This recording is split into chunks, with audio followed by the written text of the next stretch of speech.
konsultasyon sa mga legal na suliranin, talakayan hinggil sa batas na magaan mong mauunawaan. Simulan na natin yan. Usaping Legal with Attorney Danny Galang dito sa Radyo Pilipinas 738 AM.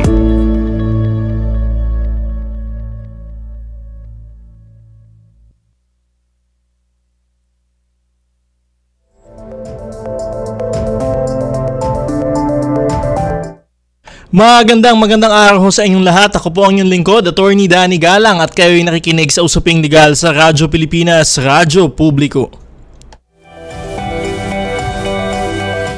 Ngayon ay Sabado, July 19, 2025. At syempre, isa kong maulang Sabado ng umaga sa inyong lahat at mag-iingat ho tayo. Nandito pa rin ang bagyong Krising at ang dami hong lugar sa Pilipinas na talaga namang binaha, no? At talagang ang lakas ho ng ulan ngayong Sabado.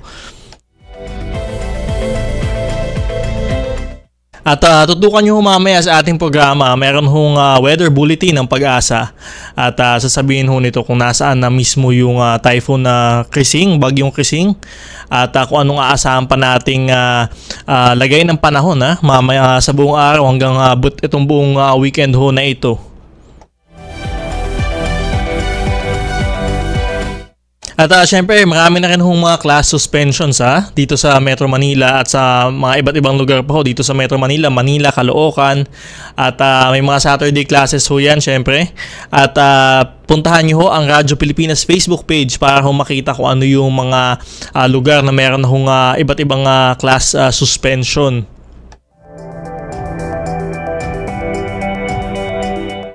At syempre, tuloy-tuloy lamang ang ating programa kahit humaulan meron pa rin ho tayong usaping legal ngayong araw. Pag-uusapan ho natin syempre yung resolusyon ho, no, na ipinasa ng ilang mga senador ukol ho sa pag-aresto o doon ho sa house arrest ni dating Pangulong Rodrigo Duterte. So tatlong senador ho yan, Senator Bongo, Senator Bato de la Rosa at Senator Robin Padilla. Naghain ho sila ng resolusyon para ipanawagan ng gobyerno ang house arrest ni dating Pangulong Rodrigo Duterte sa The Hague, Netherlands.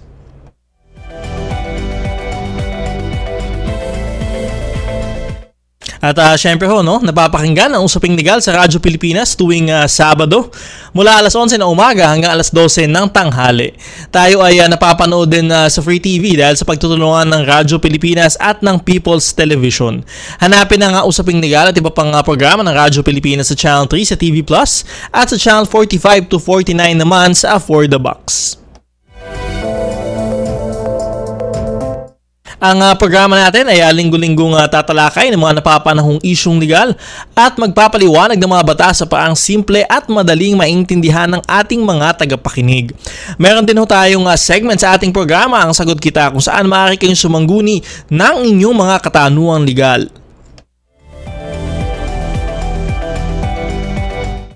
Mag-text na inyong mga katanungan, comment or reaction sa ating programa sa cellphone number na 0917-626-1169, 0917-626-1169 sa oras ng ating programa. At syempre, sa mga nasa Facebook naman, maaari din kayong manood ng ating live stream sa Attorney Danny Galang Facebook page at sa Facebook page ng Radyo Pilipinas.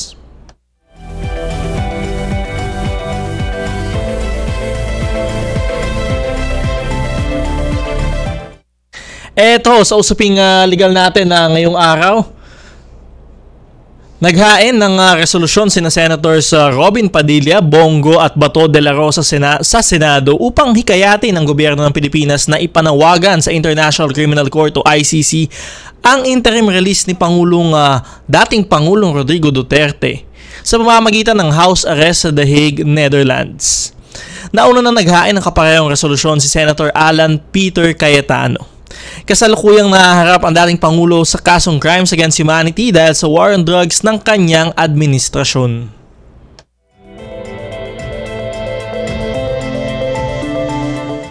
Kaya naman sa ating tanong sa bayan ngayong Sabado, July 19, 2025, sang-ayon ka ba na ipanawagan ng gobyerno sa ICC ang house arrest ni dating Pangulong Duterte?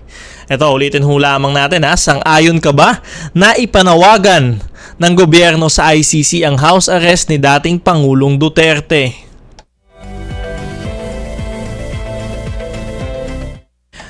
Mag-text ang inyong opinion sa cellphone number na 0917-626-1169, 0917-626-1169 o mag-comment sa ating live stream sa Attorney Danny Galang Facebook page at sa Facebook page ng Radyo Pilipinas.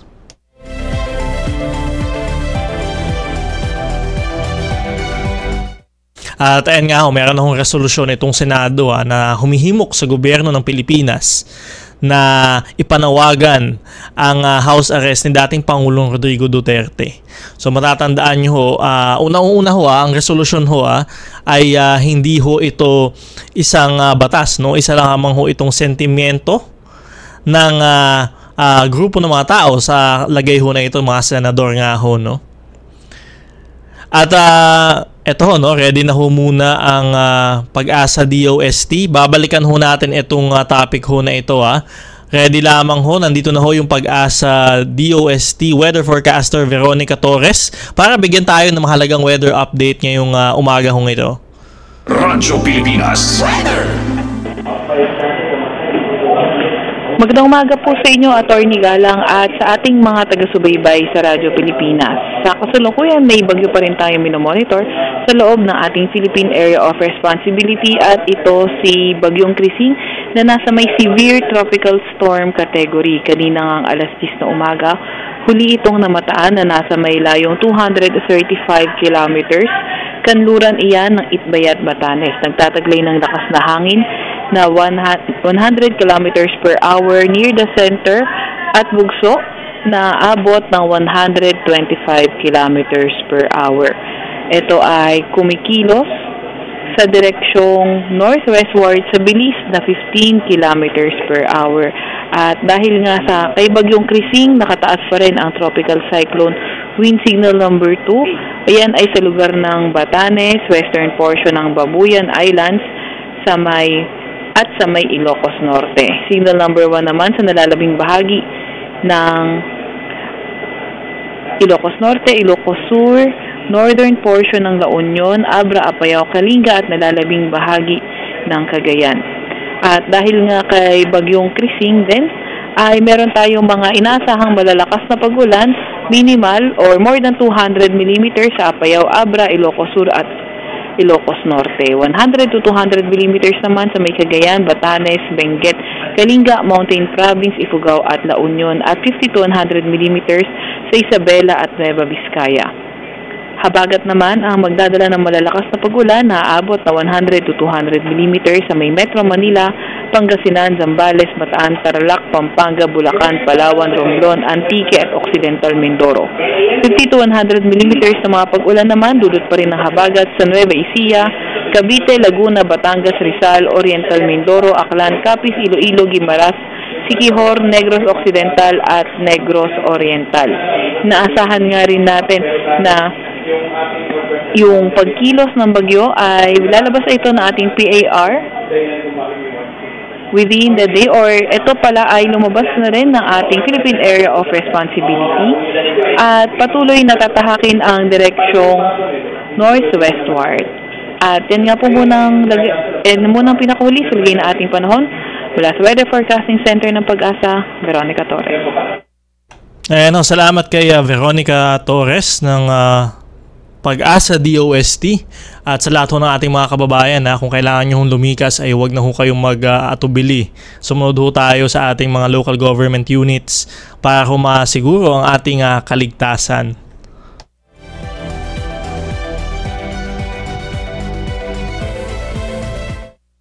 Ito nga, tinatalakay natin itong house arrest, no? Posibleng house arrest ni dating Pangulong Rodrigo Duterte dito sa The Hague, Netherlands. At ilang senador nga ang naghain ng resolusyon para ipanawagan sa gobyerno na i-advocate itong house arrest ng dating Pangulo.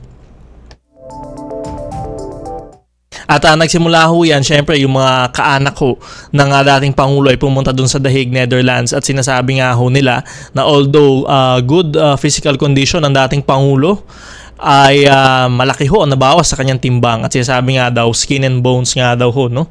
Yung nangyari ngayon sa dating Pangulo dahil siya ay wala na appetite dahil ho malamang doon sa nangyaring pagkakakulong sa kanya at dahil na rin ho doon sa malamig na panahon dito sa The Hague. At yun nga ho, ang kanyang kalusugan ay sinasabi ho nila ay in danger of further deteriorating.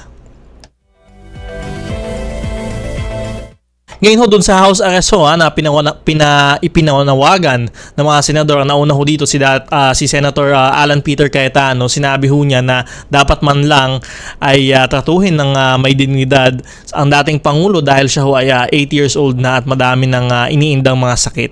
Kaya ho sabi niya yung house arrest or embassy arrest ay maaring ipanawagan o posible.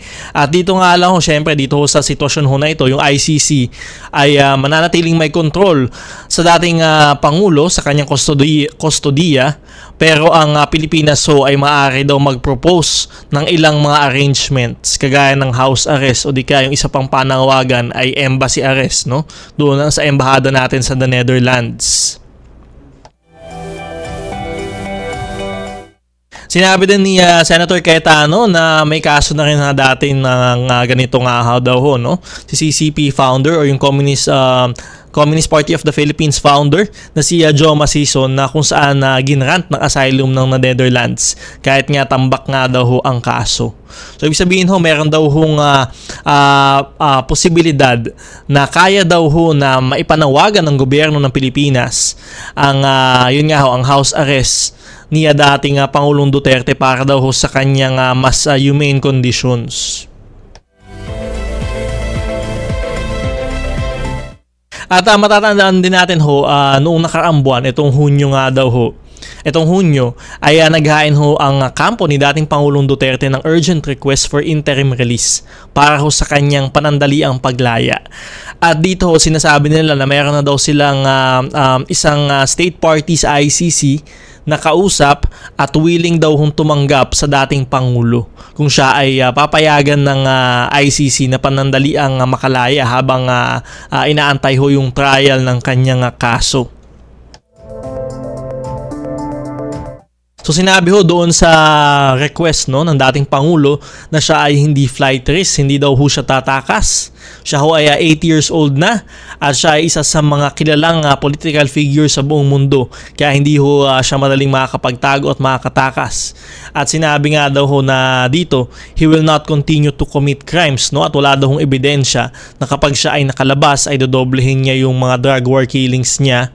At syempre nga daw ho, dadalhin siya sa ibang bansa para hindi na maka-impluwensya ng mga investigasyon sa ICC dito sa Pilipinas.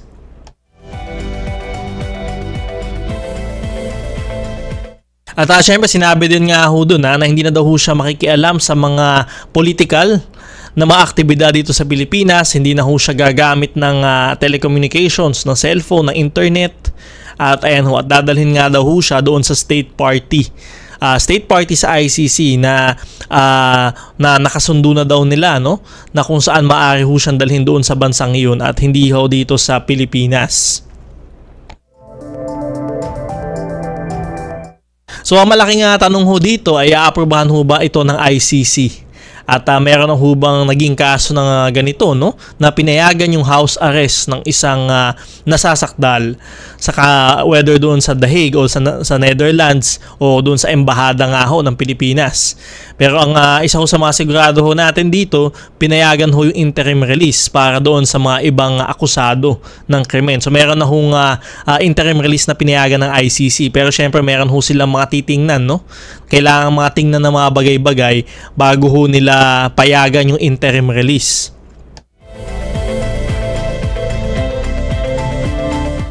At syempre, ina-expect ko natin, naghain na ho ng oposisyon yung mga pamilya ng mga drug war victims. At yun nga ho, dun sa urgent request for interim release ng dating Pangulo ay naghain agad sila ng oposisyon. At ito ho ay last month pa ho ito at wala pa rin hong balita, wala pa rin hong resolusyon yung ICC kung papayagan nila itong interim release ho na ito. Kaya syempre ang tanong ho ng bayan, talaga bang necessary, kailangan ho ba talaga ang house arrest ng dating Pangulo o di kaya naman ang kanyang interim release? O di kaya naman may mga nagsasabi din ho na siya ho ba ay umiiwas lang sa accountability at doon sa pagkakakulong dahil ho dito sa crimes against humanity. At titingnan ho natin yung bawat panig nga ho dito. At nagkakaroon ho ba siya ng special treatment dito sa house arrest ho niya, o di kaya pagdadala niya sa ibang bansa at hindi doon sa ICC custody. So yun ho, ang dami ho mga tanong na kailangan natin na mabigyang linaw, mabigyan ng kasagutan. At ang pinakamahalaga ho dyan ay hindi ho ba sapat yung mga pasilidad ng ICC para ho siya ay magkaroon ng disente at maayos na lagay, no? Habang ho hinihintay ang kanyang trial.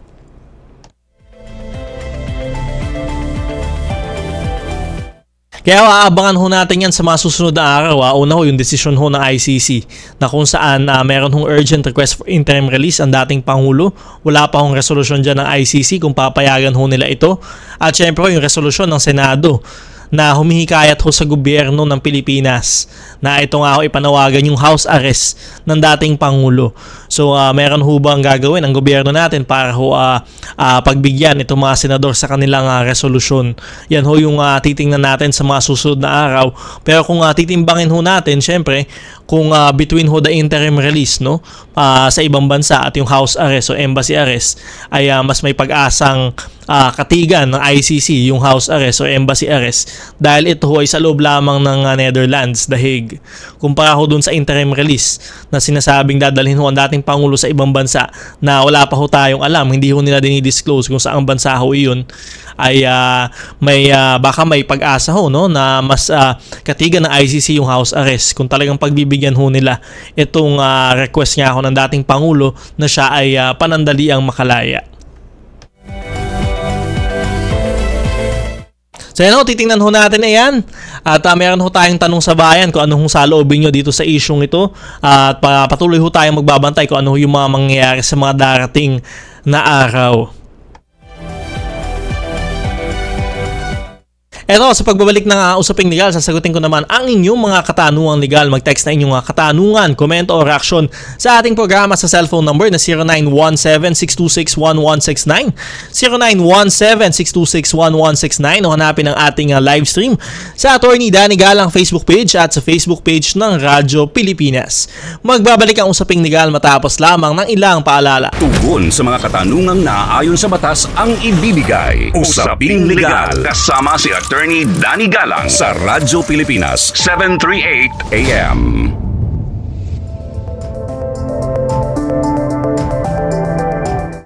Nagbabalik ang Usaping Legal dito pa rin sa Radyo Pilipinas, Radyo Publiko. Dumako na ho tayo sa ating segment na Sagot Kita. Concern na nais mabigyang kalinawan. Sagot kita! Mga nasusulat ukol sa batas na hindi lubusang maintindihan. Huwag kang mag-alala. Sagot kita! Sumangguni na kay Attorney Danny Galang dahil dito, Sagot Kita! Dito sa Sagot Kita, sagot ko po kayo at ang inyong mga katanungang legal. Mag-text na inyong katanungan, komento o reaksyon sa ating programa sa cellphone number na 0917-626-1169, 0917-626-1169 o hanapin ang ating live stream sa Attorney Danny Galang Facebook page at sa Facebook page ng Radyo Pilipinas.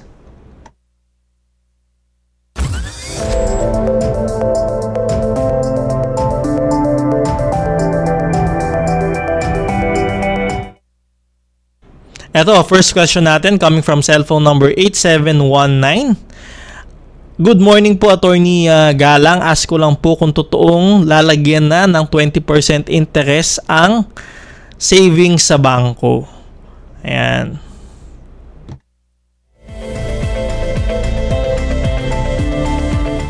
Ang dami kong nagtatanong ho niya na itong nagdaang linggo ay kumalat nga ho yung mga memes sa social media na nagsasabi nga daw na yung savings nga ho sa bangko ay lalagyan na ho ng 20% interest. At nilinaw na rin ho ito ng Department of Finance at ng Malacanang nga ho, no, kung ano itong tax ho na ito. So yan ho, lilinawin ho natin yan dito. Una-una ho, ay meron ho tayong National Internal Revenue Code. Ito ho yung NIRC, ang tinatawag nating tax code. Dito ho sa tax code natin, yung mga interest, yung interest income nga ho, no, mula sa mga deposito natin sa bangko. Syempre, pag nagdeposito ho tayo ng pera, yan ho ay kikita ng interest. At yung interest ho na iyan ay matagal na hong tinataksan ng ating gobyerno. At yun nga ho, may tax ho doon sa interest income na kinikita ng ating mga savings account nga ho, no? At sa ngayon, yan ho ay nasa 20%. So yan ho. So linawin lang ho natin na ang tinatax ho ay hindi ho yung savings nyo ho sa bangko. Ang tinatax ho yung interest na in-earn ho nung inyong savings doon sa bangko. Halimbawa ho, maglagay ho kayo ng 100,000 pesos sa bangko, sabihin ho natin 100,000 pesos. At usually ho, no, magkano lamang ho yung binibigay na interest dyan ng bangko? Mga wala pa hong 1%, 1% bawat buwan, no? O kung sabihin ho natin 6% sa isang taon, sabihin ho natin na may ganong interest ang bangko. So yung itatax ho niyan ay yung 6,000 piso. Yan ho yung itatax. Yung 20% ho ng 6,000 piso, which is magkano ho, nasa 1,200 pesos. Yan ho yung magiging tax ng inyong savings or yung interest na kinita ho ng inyong savings account. Kaya ho, linawin lamang ho natin, hindi ho mismo yung savings ang tinatax ng 20%, pero yung interest income, yung interest ho na in-earn ho ng inyong deposito sa bangko. Kaya lamang ho kasi noong dati ho, meron ho tayong batas na bagong pasa lamang ho. Nitong nilagdaan ho ng ating Pangulo, May 29 ho ito. At ito ho ay effective July 1. Itong RA 11214, kung hindi ako nagkakamali, no? Ito ho yung CMEPA o yung Capital Markets Efficiency Promotions Act. Yan ho yung pangalan ng batas ho na yan, Capital Markets Efficiency Promotions Act. Na kung saan, ang nagbago ho dito, dati ho kasi sa ating NIRC or tax code, dati ho kasi sa ating NIRC o tax code, kapag ho yung investment nyo ho ay more than 5 years, ibig sabihin ho long term, ay hindi ho yan tinataksan. Ano, babalikan ho natin ang topic ho na ito, pero pakinggan lamang ho natin ang press briefing ng Pag-asa DOST. Dahil ho sa ating sama ng panahon na dinadanas ho ngayon. Pakinggan lamang ho natin ang press briefing ng Pag-asa DOST. Nakaranas tayo ng intense rainfall, about 100 millimeters. At pababa po yung value niya. Ang reason po kaya natin ito pinapakita ay para malaman ng ating mga kababayan. Ito yung mga lugar na mas inulan kahapon. At kapag magpapatuloy yung mga pag-ulan, mas mataas yung tsansa ng mga pagbaha at pagguho ng lupa. At pinag-iingat natin yung mga kababayan natin, lalo na dito sa northwestern part ng Luzon. Also, dahil sa habagat, meron ding matataas na rainfall na na-observe tayo dito sa Occidental Mindoro at ganun din dito sa Coron, Palawan.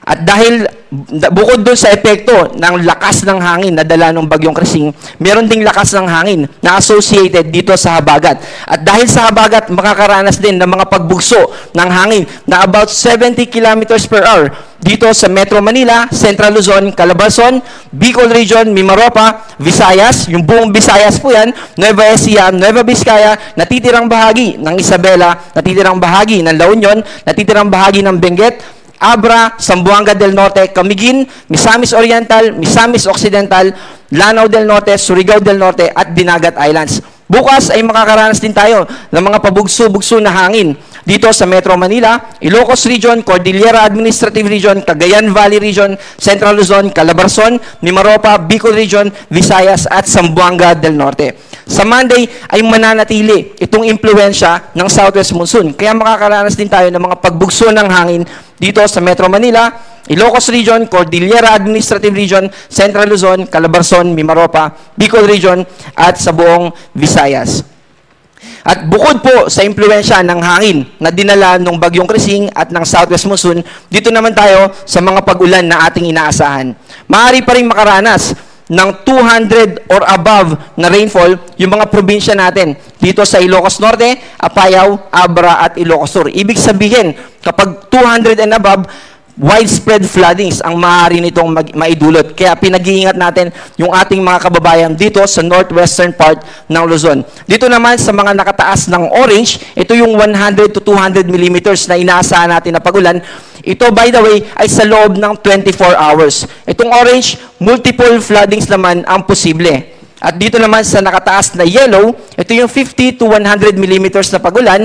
Ito naman yung dito sa mga value na ito, posible yung mga localized floodings. Halimbawa, sa mga daanan na mga specific area, magkakaroon tayo ng pagbaha sa specific roads. Halimbawa, pansamantalang hindi natin madadaanan doon. At locally po ito, mga specific na mga bayan lang. As compared dun sa 200 to 200 and yung sa torrential rainfall. Dito naman, para bukas ng tanghali hanggang sa Monday ng tanghali sa July 2021, maasahan din natin na posible yung 100 to 200 na mga pagulan dito sa Zambales, sa Bataan at Occidental Mindoro. Associated yan dito sa hanging habagat. At 50 to 100 naman dito sa Pangasinan, Tarlac, Pampanga, Bulacan, Metro Manila, Cavite, Batangas, ganoon din dito sa Oriental Mindoro, sa Romblon, sa Aklan, sa Antique at sa Palawan.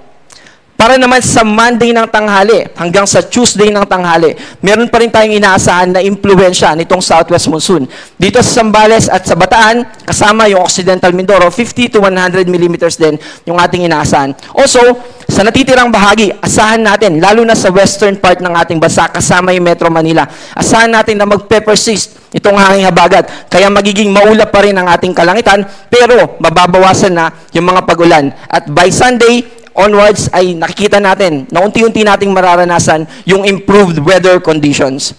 Meron din tayong nakataas na gale warning. Ito yung babala na may kinalaman sa matataas na alon. Kaya inaabisuhan natin at gusto nating paalalahanan yung mga kababayan natin dito sa Batanes, sa Babuyan Islands, sa northern coast ng Cagayan at sa Ilocos Norte na mag-ingat at nakadepende po. Makipag-coordinate tayo sa ating Coast Guards para sa posibleng kung papayagan tayo na maglayag.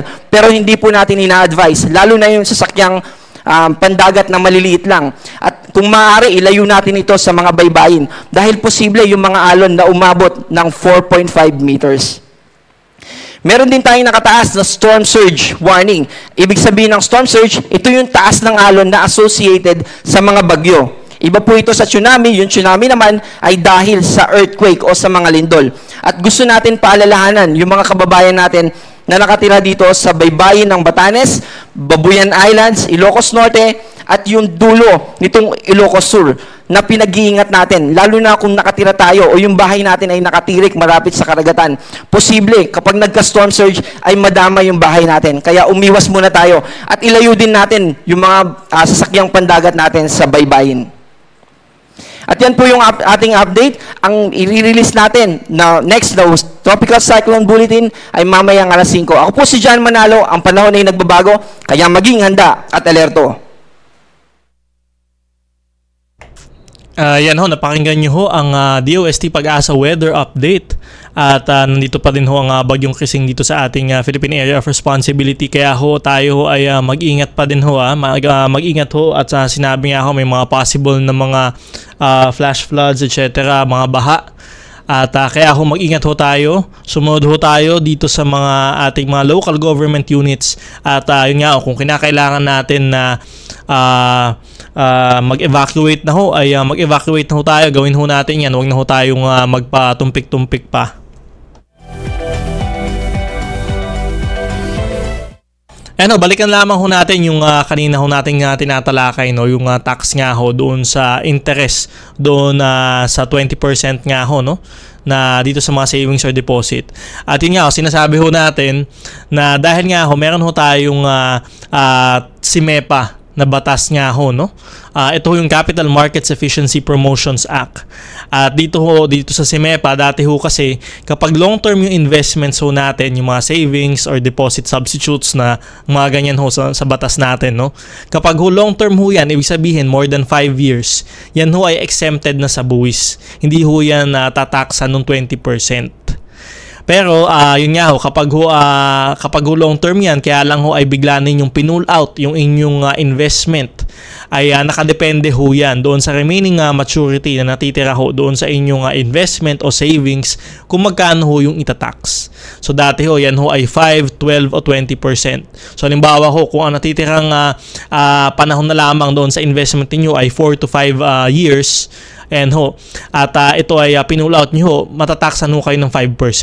So ganun ho, 5, 12 o 20%. Pero ngayon ho, dahil ho dito sa CIMEPA, Capital Markets Efficiency Promotions Act, ayan ho, CIMEPA ho yung tawag ho natin dyan, yung ho mga long-term investments na more than 5 years, yan ho ay bubuwisan na ho ng 20% din. So wala na hong exempted. At pangalawa ho, naging uniform na rin ho yung rate. So dati tinutukoy natin yung remaining maturities ho ng mga investment. Depende kung kailan nyo ipo-pull out, 5, 12, 20%. Ngayon ho, uniform rate na ho na 20%. Kaya ayan ho, hindi ho ito bagong hindi ho ito bagong polisiya ho, no? Ang nagkataon lamang ho, nagbago ho yung rate dito ho sa Capital Markets Efficiency Promotions Act o CIMEPA. So kung dati ho ay 5, 12, 20%, ngayon ho, uniform rate na ho na 20%. Kaya ayan ho, kailangan ho natin yan na linawin. Yung mga interest sa inyong yung mga savings ho ninyo, hindi ho yan ang tataksan ng gobyerno. Yung interest income na napoproduce ho mula sa inyong mga savings, yan ho ang tataksan ng 20%. At yun nga ho, mga long-term investments starting July 1, hindi na ho yan exempted sa 20% na final tax. Ayun yung sinasabi ho natin. At uniform rate na ho ang ipapataw para ho doon sa mga remaining maturities kung sakaling i-pull out nyo ang inyong investment less than 5 years nga ho. Kaya ayan ho, wag mo tayong maniwala sa mga fake news na yung savings mismo ang tataksan ng gobyerno, ay wala naman hong ganun. At wag mo tayong magkalat din ng fake news dahil nakakatakot ho yan kung biglang mag-pull out ng pera lahat ng tao sa bangko dahil nga ho, sabi, tataksan ng 20%.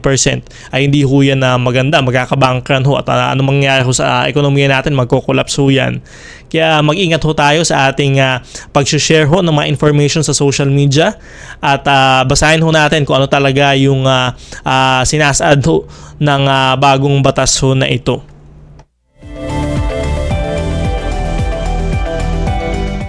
Ito, may flash report lamang tayo mula kay EJ Lazaro, isang rider ho ang nakahandusay sa Ross Boulevard matapos umanong magulungan ng truck. Ito, flash report mula kay EJ Lazaro. Radyo Pilipinas Flash Report. Flash Report. Yes, EJ. Yes, Attorney Galang, isang motorcycle rider nga itong natagpuan nating nakahandusay ngayon sa kahabaan ng Ross Boulevard, kanto yan ng Calao Avenue dito sa lungsod ng Manila, matapos umano itong masanggi ng isang truck ngayong umaga. Ayon sa pahinante ng ating nakausap, dahan-dahan lamang ang takbo umano ng kanilang truck na sinasabing nakabangga o nakagulong dito sa biktima. Agad na rumisponde ang mga tauhan ng PNP at ambulansya mula sa lokal na pamahalaan. Sa kasalukuyan, base sa ating obserbasyon, hindi na rin gumagalaw pa itong biktima na kanina pa nakahandusay dito na medyo nagkukos na rin ang traffic sa kahabaan ng Roas Boulevard. Hawak na rin ngayon ng mga pulis yung driver ng truck habang hinihintay ang SOCO at yung mga investigador na dumating dito sa area. Yan muna mga pinakahuling balita mula dito sa lungsod ng Maynila para sa Bagong Pilipinas, EJ Lazaro, Radyo Pilipinas, Radyo Publiko. Radyo Pilipinas Flash Report. Flash Report. Ano, salamat EJ Lazaro at syempre mag-iingat ho tayo, madulas ho ang mga kalye, mabaha na ho doon sa mga ilang bahagi ng Metro Manila, kaya mag-ingat ho tayo. At syempre ho, no, meron pa rin ho tayong tanong sa bayan ngayong Sabado, July 19, 2025. Sangayon ka ba na ipanawagan ng gobyerno sa ICC ang house arrest ni dating Pangulong Rodrigo Duterte? Mag-text ho na inyong tanong, komento or action sa ating programa sa cellphone number na 0917-626-1169, 0917-626-1169, o hanapin ang ating live stream sa Attorney Danny Galang Facebook page at sa Facebook page ng Radyo Pilipinas. Magbabalik ang usaping legal matapos lamang ng ilang paalala. Sumangguni at pakikinggan. Mga karapatan pati na ang saligang batas ay klarong ipapaliwanag. Usaping legal sa Radyo Pilipinas 738 AM.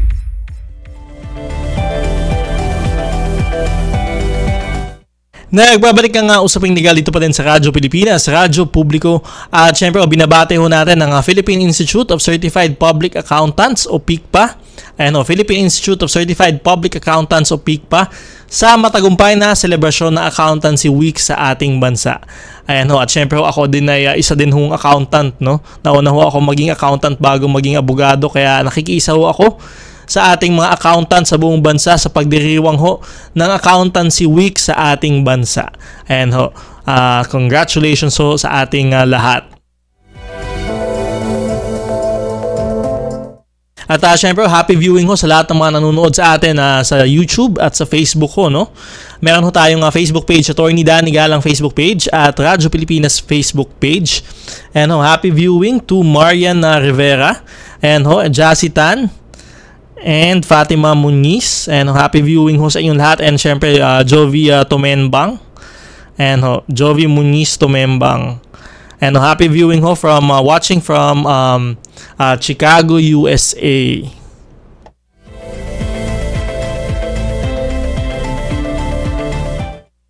Eto, tanong naman ho mula sa YouTube, no? Kumuha naman ho tayo ng tanong sa YouTube. Meron ho tayong YouTube channel, Attorney Danny Galang YouTube channel, kung saan ho, dyan ho nakalagay yung mga past episodes ho ng Usaping Legal. So, hindi nyo ho napakinggan yung ating episode sa Sabado na umaga, maaari nyo hong balikan yan sa YouTube channel, Attorney Danny Galang. At syempre, maraming salamat ho sa lahat ng mga nanonood sa YouTube. Napakaganda ho ng bilang ho natin sa YouTube, lalo na ho dun sa mga interview ho natin sa ating mga resource persons. Ay talagang pinapanood ho ninyo yan. Tanong ho mula kay Justin Gonzales, paano po kaya kung kinasuhan ka ng abandonment of duty pero hindi mo pa na duty, pero nakapirma ka po, ano po ang dapat na gawin?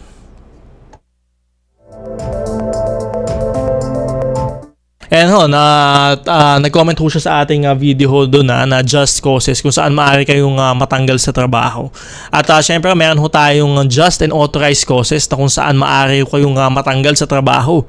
Sa mga nagtatrabaho sa pribadong sektor, so kahit ho kayo ay merong security of tenure, kayo ho ay regular na empleyado, ay maaari pa rin ho kayong matanggal sa trabaho kung meron hong just causes o authorized causes. So, kunyari ho ng just causes, ito, yung habitual absenteeism. Ayan ho, yung lagi ho kayong wala sa trabaho. Ayan ho, just cause ho yan. O serious misconduct. Ayan ho, just cause ho yan. Meron din naman ho tayong authorized causes, katulad ho ng retrenchment o redundancy. Ayan ho, kapag wala na ho maipasweldo sa inyong employer. At nakita ho natin yan noong panahon ng pandemya.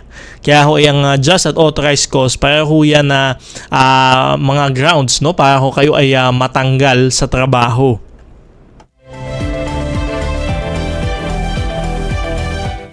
So yun ho, nag-message ho sa atin, inakusahan ho daw siya ng abandonment of duty. So yan ho ay isang type ho ng just cause kung saan maaari ho kayong matanggal sa trabaho kapag ho inabandonan nyo ho yung inyong trabaho, bila na lamang ho kayong umalis nang wala naman hong sapat na dahilan, reasonable na dahilan, bigla ho yung iniwan yung inyong duty, iniwan nyo ho yung trabaho, bigla na lang kayong lumayas, ay ayan ho, maaari ho kayong matanggal for abandonment of duty. Pero yun nga, sinasabi nga ako nung nag-text ho sa atin, hindi pa daw ho niya duty nung nangyari ho yun, kaya lang ho ay siya ay nakapirma. So hindi ho malinaw yung mga detalye, bakit ho siya nakapirma kung hindi naman ho siya nag-duty nung araw ho na yun, o hindi pa ho simula ng kanyang duty. Kaya ho yun yung naging basehan, no, nung kanyang mga employer para ho siya ay idemanda o di kaya tanggalin for abandonment of duty. So hindi ho natin alam bakit ho siya pumirma kung hindi naman po pala siya naka-duty nung panahon na yun, o hindi pa simula ng kanyang duty. Pero ayan ho, dapat ho ay meron naman hong due process kung kayo ay tatanggalin. At yun nga ho, sinasabi ho natin meron ho tayong due process. Hindi naman ho basta-basta kailangan dapat tanggalin ho kayo sa trabaho. Meron ho dapat susundan niya na due process. So una ho yan, meron ho tayong tinatawag na 2 notice rule. At ano ho yung dalawang notice na yun? Una ho, ang unang notice na ipapadala ho sa inyo kung tatanggalin ho kayo sa trabaho ay yun nga ho, sinasabi ho niyan kung ano yung ground para ho kayo ay matanggal sa trabaho. Ano yung naging kasalanan ho ninyo? Dito sa kasong ito, sinasabi ho, siya ay nag-abandon na nga daw ng kanyang duty o ng trabaho. Yun ho yung unang notice. At yung pangalawang notice naman ho, ayun nga ho, sinasabi ho na, na kayo ay tinatanggal sa trabaho dahil napatunayan nila base sa kanilang pag-imbestiga, ebidensya, na kayo ay nakagawa talaga ng isang bagay na maaari ninyong ikatanggal sa trabaho.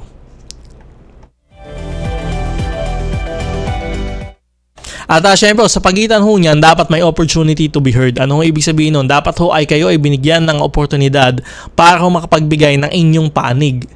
Kung yan man ho ay affidavit mula sa mga witnesses o mula ho sa inyo o di kaya ay bahong ebidensya, CCTV, ayan ho, dapat ho ay binigyan ho kayo ng pagkakataon para ho kayo ay makapagpaliwanag ng inyong panig. Kaya ho dito, sabi niya ano daw ang gagawin niya ay kailangan ho maipaliwanag niyo ho ng sapat na kayo nga ho ay hindi pa ho nagjo-duty nung panahon na yun o hindi nyo pa ho duty nung oras ho na iyon.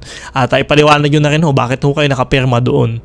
So ayan ho, dapat ho ay kayo ay bigyan ng sapat na oportunidad para ho mabigyan, maipaliwanag ang inyong panig at hindi ho pwedeng basta-basta kayo tanggalin sa trabaho.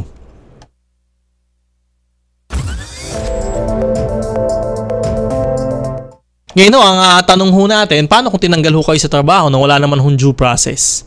Ngayon kahit sabihin pa ho natin kung gaano kasama ay yung ginawa ho ninyo sa inyong employer, kunyari talagang may serious misconduct ho kayo o dito ho sa kasong ito talagang nag-abandon na ho kayo ng duty. Pero kung kayo ay hindi ho dumaan sa due process, wala hong due process, wala hong opportunity to be heard, ay ayan ho, maaari ho kayo nga magreklamo for illegal dismissal sa ating Department of Labor and Employment at National Labor Relations Commission. So ayan ho, maaari kayo magreklamo for illegal dismissal. At kapag ho napatunayan na talaga namang wala hong due process doon sa nangyaring pagkakatanggal ho sa inyo, ay unang-una maaari ho kayo ma-reinstate sa trabaho, maibalik ho sa trabaho, at ikalawa naman ho ay mabigyan ho ng mga back wages mula nung panahon ho na kayo ay illegally dismissed hanggang doon sa kayo ay makabalik sa trabaho. At syempre maaari din ho kayong mabigyan ng kaukulang damages dahil ho sa inyong mga sinapit katulad na lamang ho ng moral damages, ayan ho, no?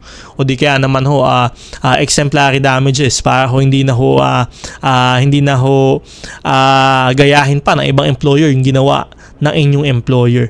So madami ho yan at kaya nga lang ho kailangan nyo hong magsampa ho ng kaso for illegal dismissal sa ating Department of Labor and Employment at National Labor Relations Commission kung sa tingin nyo ho ay kayo ho ay hindi nabigyan ng kaukulang due process. At ayan nga ho, sa ating mga employer ay sundan lamang ho natin talagang ito, alam naman ho natin na meron talagang mga empleyadong pasaway at alam ho ng mga employer ho yan, ay ang maipapayo ko lamang ho ay sundan ho natin yung proseso at nasasaado sa ating labor code, sa ating batas. Ibig sabihin ho, yung 2-notice rule at syempre ho, bigyan ho natin sila ng oportunidad para makapagpaliwanag ng kanilang panig. Para hindi tayo maharap sa mga kasong illegal dismissal o constructive dismissal, ayan ho, bigyan ho natin ng pagkakataon yung ating mga empleyado para ho may paliwanag ang kanilang panig.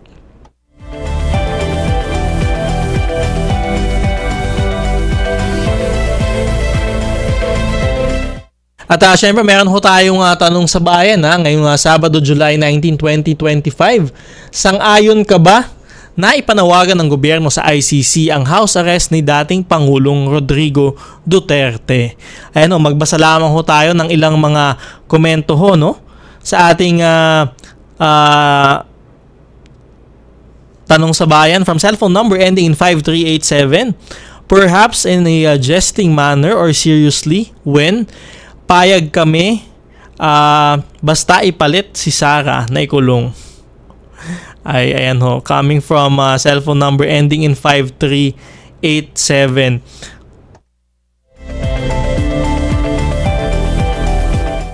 Ano, syempre ho, wala naman hong kaso ang ating Vice President Sara Duterte dito sa ICC. Although inuugnay ho siya doon sa mga drug war killings pa rin doon sa kanyang impeachment trial noong siya ay mayor ng Davao City. At isa ho yun doon sa mga nakasaad doon sa articles of impeachment sa kanyang impeachment complaint na i-forward ho sa Senado. Pero wala hong kaso si VP Sara Duterte sa kasalukuyan dito sa ICC. Kaya ayan ho. Ito from cellphone number ending from From Alfredo Bautista, good AM attorney. Di po kaya bumayag ang ICC sa house arrest kay PRRD pagkatapos magkaroon ng preliminary trial or hearings? Hindi ho natin alam kung ano ho yung magiging lagay ho nun. Pero ho, ang kanilang request for interim release ay bago ho yung trial dito sa September. Na gaganapin ng pagsisimula ng trial sa September nitong kasalukuyang taon. At yun nga ho, ang gusto nilang interim release ay bago ho yung hearing or yung trial dito sa September ng kasalukuyang taon. So tingnan ho natin. Maaari pa rin naman ho magdesisyon ng ICC sa bagay ho na iyan, At yun nga ho, urgent ang request ho nila. So ibig sabihin dapat ho bantayan ho natin anytime from itong buwan ho na ito hanggang Setyembre kung may maglalabas nga ho ng resolusyon itong ICC o desisyon doon sa interim request for interim release ng dating Pangulo o di kaya naman ho kung magkaroon ng request for house arrest. Ayan ho ang aabangan natin ngayong Hulyo o Agosto hanggang bago ho magsimula yung kanilang hearing sa Setyembre.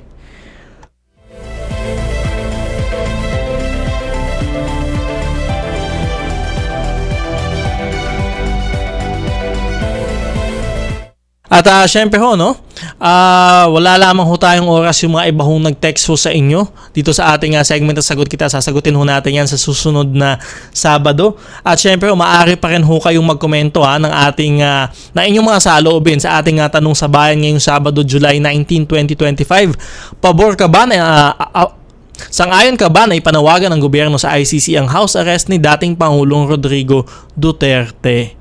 Ayan ho, maaari ho kayong mag-comment sa ating Facebook page, Attorney Danny Galang, at syempre Radyo Pilipinas Facebook page. At syempre i-upload ho natin yung ating episode sa YouTube. Maaari din ho kayong magkomento ng inyong mga saloobin dyan.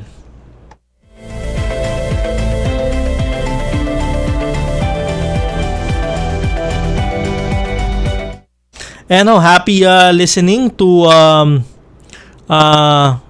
ito, nakuha din natin yung tanong from cellphone number ending 9146.